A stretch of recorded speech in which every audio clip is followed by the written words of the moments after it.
राजेंद्र हगवणे फरार असताना त्यानं सातारा जिल्ह्यातील पुसेगावमध्ये एका शेतातील शेडमध्ये मुक्काम केला होता। अमोल जाधव नावाच्या व्यक्तीच्या शेतातील जनावरांच्या शेडमध्ये त्याने मुक्काम केला होता आणि या ठिकाणाहून आढावा घेतलाय आमच्या प्रतिनिधींनी। पाहूया।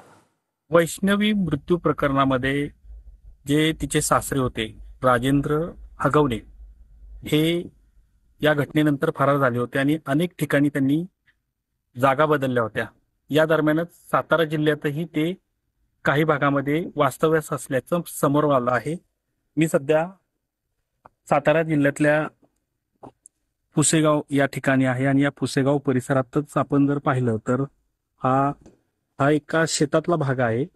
याच भागामध्ये राजेंद्र हगवणे जे आहेत ते आले होते आणि या ठिकाणी अमोल जाधव नामक जो व्यक्ती होता या व्यक्तीच्या एका शेतातल्या घरामध्ये ते थांबले होते।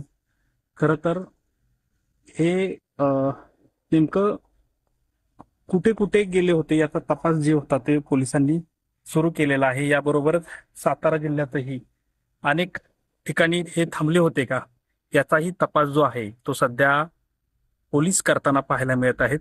कॅमेरामन आमिर शेखसह संतोष नलावडे, TV9 मराठी।